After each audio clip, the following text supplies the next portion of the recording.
Buen día para todos. Good morning for everyone.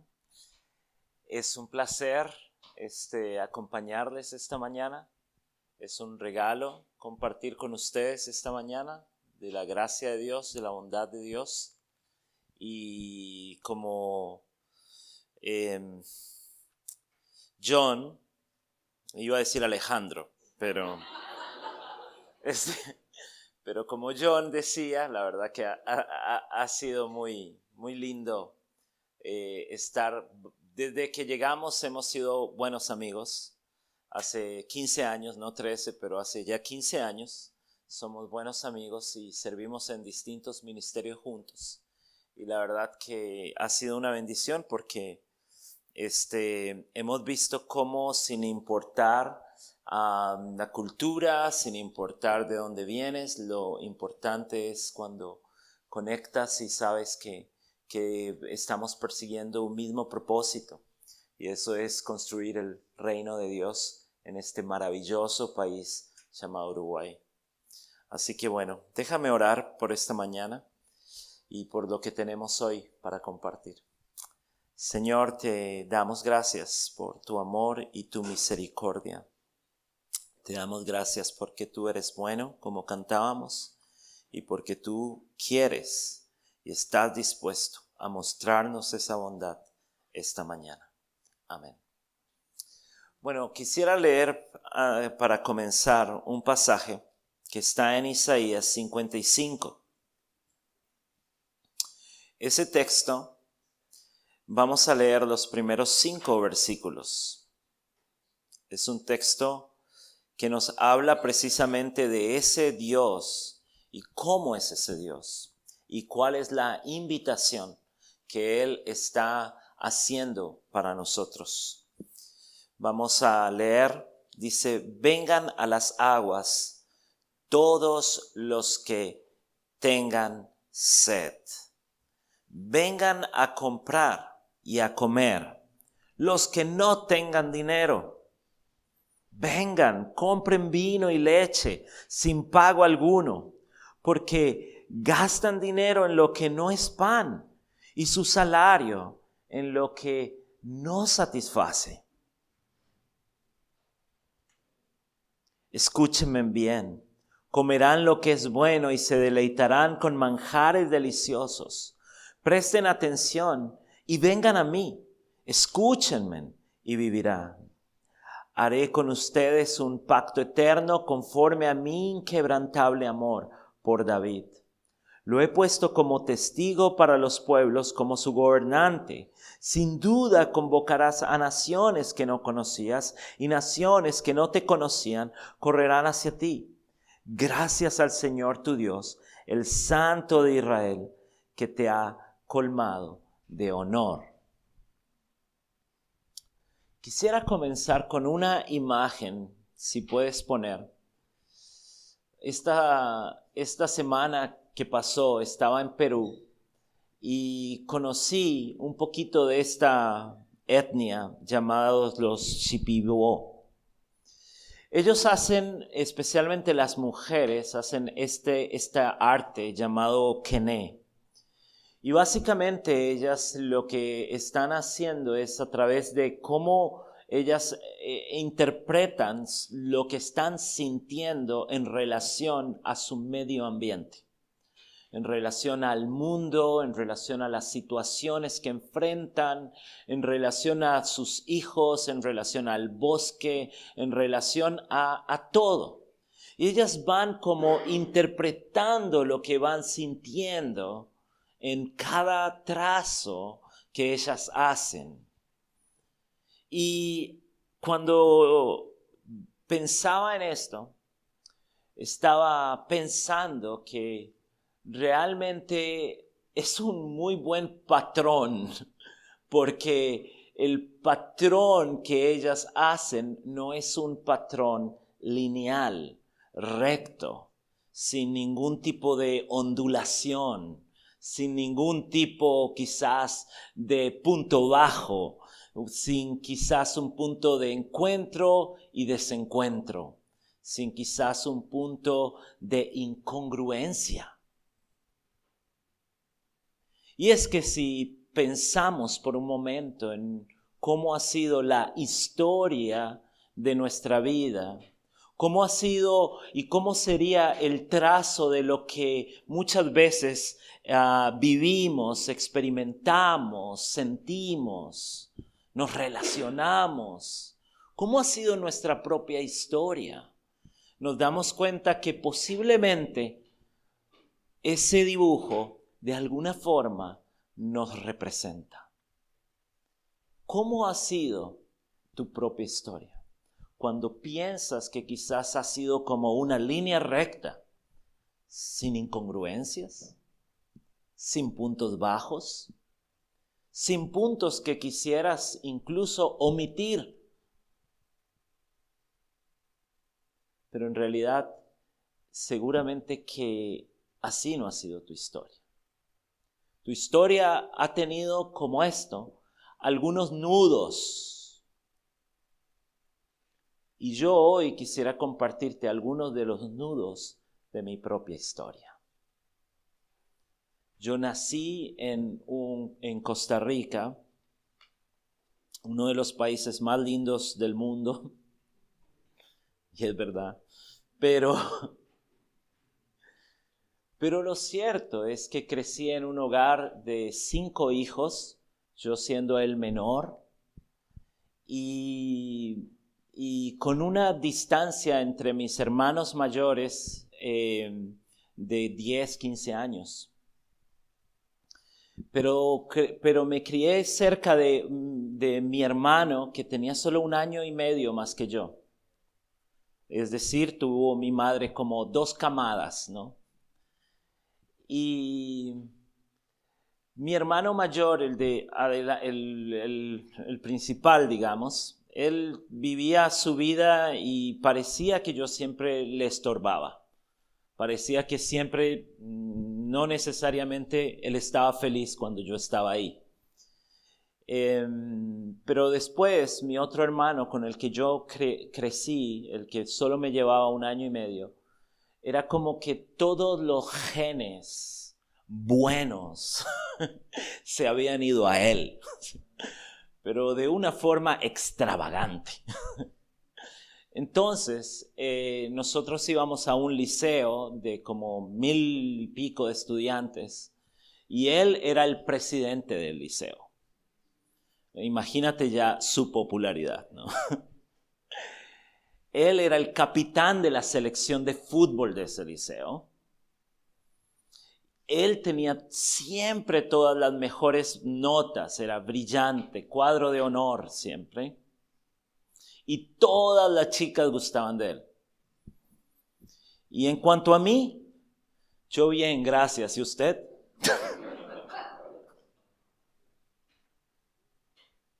Sí, yo realmente no sentía y de verdad era totalmente ajeno a esa realidad. En ese proceso, mi padre estaba luchando con una enfermedad de alcoholismo y muy severa, y que después su recuperación también fue muy prolongada.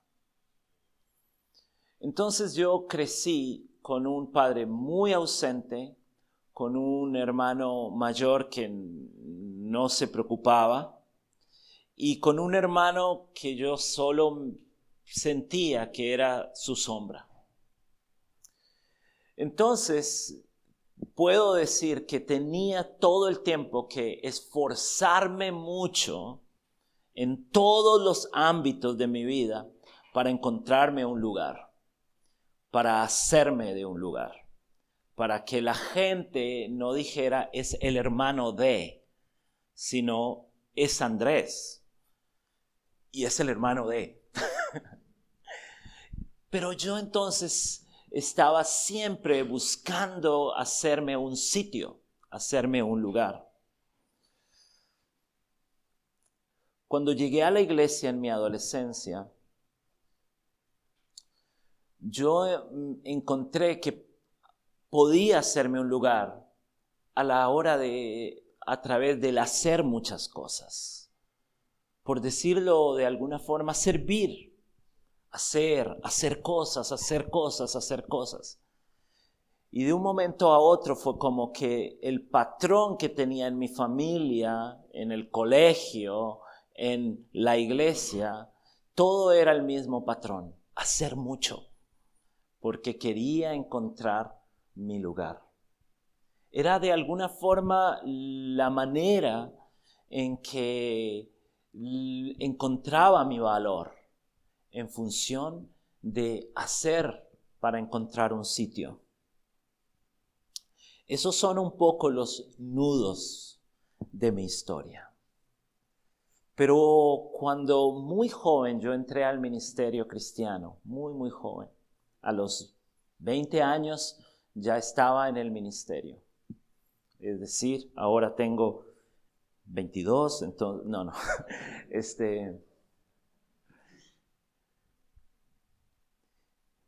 Y a los casi recién casados, salimos de misioneros a Uruguay.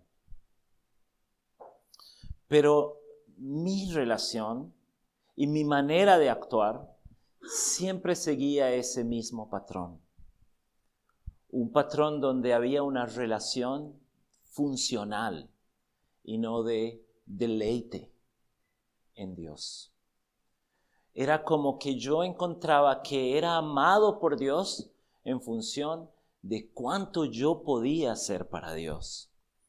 Entonces, cuando llegué a Uruguay, hice muchas cosas, muchos eventos, muchas actividades. Rápidamente. Era como que me acuerdo, mucha gente decía, hay misioneros que le ha tomado 10 años hacer eso. Y a ustedes les ha tomado 1 año, 2 años. Yo iba a un ritmo y a una velocidad que no podía. Pero lo que estaba detrás era que yo estaba buscando hacerme mi lugar. Pero cuando vemos en este texto, encontramos no solo una invitación, sino conocemos el carácter de quien hace esta invitación. ¿Cuál es el carácter de quien hace esta invitación? Es el carácter de alguien que invita a comer sin que ellos tengan dinero, sin que ellos no tengan nada. Hey, ¿qué está diciendo? Hey, si tú estás con hambre, si tú estás con sed, si tú no tienes nada, ven, yo tengo vino y leche para que te sientes en mi mesa. ¿Cuál es el carácter de ese Dios? Ese Dios es un Dios que invita y nos invita sin ningún tipo de requisito. No tienes que hacer algo para pertenecer. No tienes que hacer algo para sentirte parte de lo que yo quiero hacer contigo. No tienes por qué ganarte mi respeto. No tienes que ganarte tu pan para yo dártelo. Pero yo siempre sentía que tenía que ganarme mi pan delante de Dios. Había venido al Señor en gracia, pero vivía como un muy buen fariseo.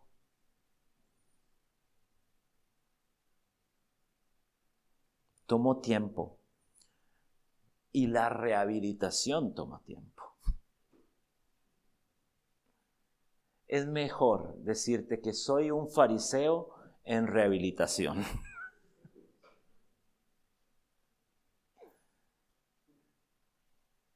Dios es la fuente de esa invitación. Y no malinterpretes sentirte útil a sentirte amado por Dios. No lo malinterpretes nunca.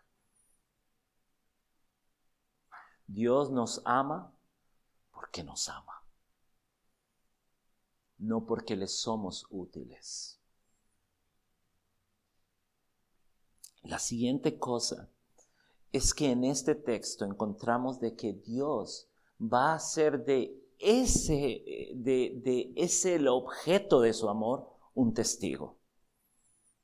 De aquel que ha recibido el pan, de aquel que se ha sentado a la mesa sin tener que pagar nada, lo va a hacer un testigo y un testigo para contar una gran historia.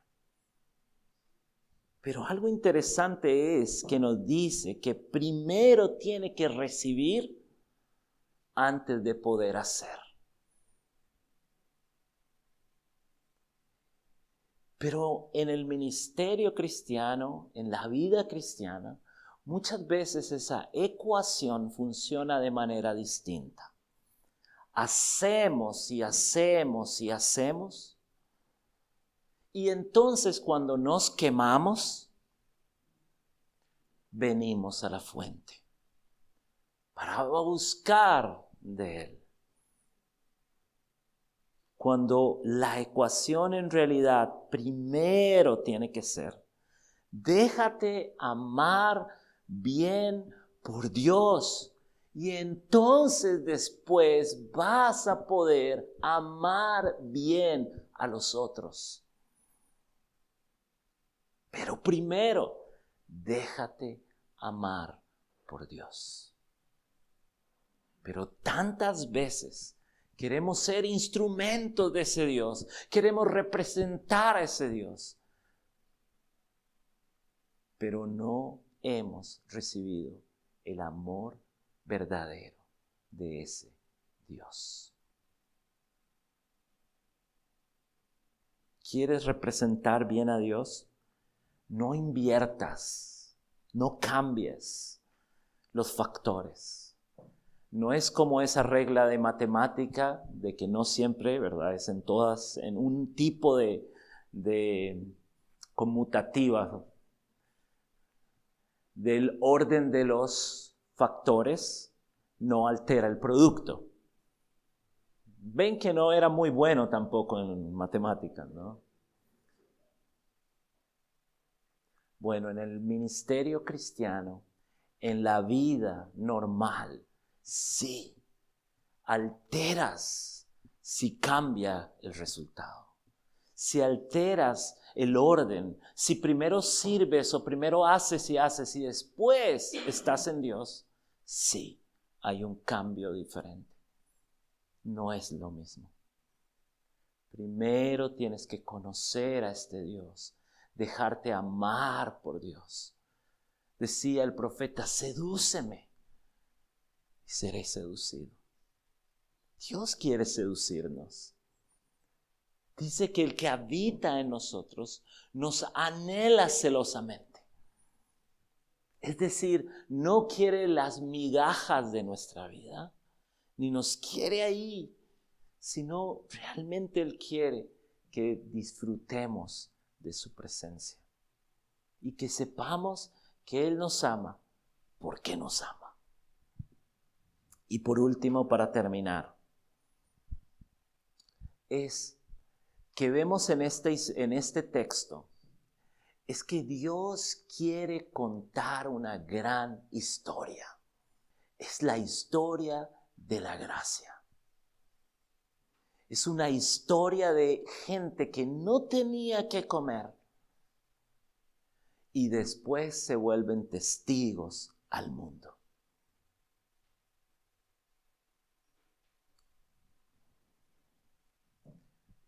¿Qué clase de historia Dios quiere contar con tu vida? Yo sé qué clase de historia Dios está queriendo contar con mi vida. Si yo hubiese intervenido un poco en el guión, sinceramente hubiera sugerido algunos cambios, especialmente los primeros años. Pero Dios en su gracia quiso contar una historia de redención. Y yo quiero animarte a preguntarte, ¿qué clase de historia Dios quiere contar conmigo?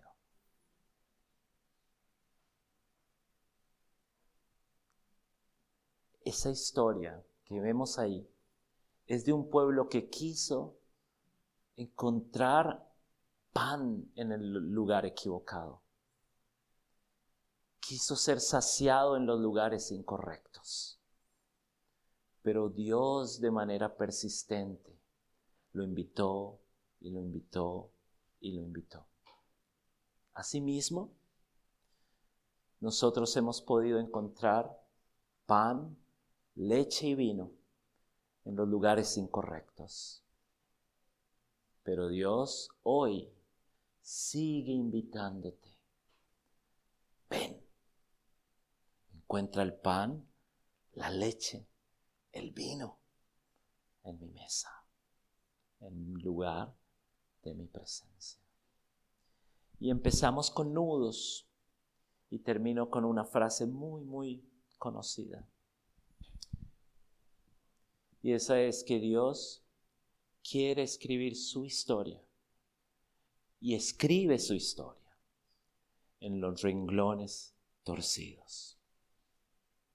Dios quiere escribir su historia. Así sea que los renglones de tu vida han estado bastante torcidos. Dios quiere y siempre y persiste y su historia quiere prevalecer en los renglones torcidos de tu vida. Oramos.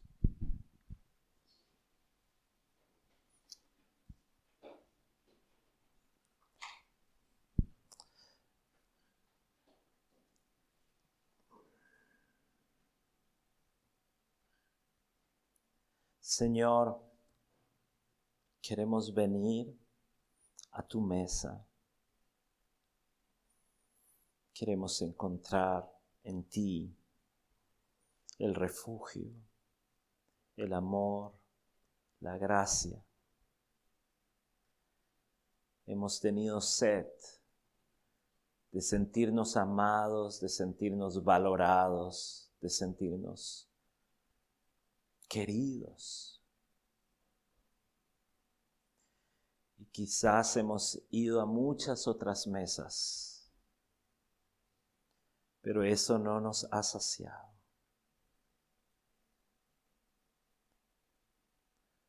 Hoy venimos a tu mesa.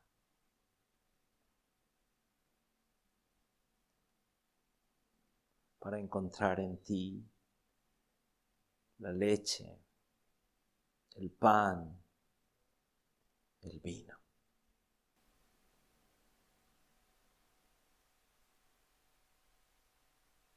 En tu presencia. No queremos ganarnos eso delante de ti. Solo queremos recibirlo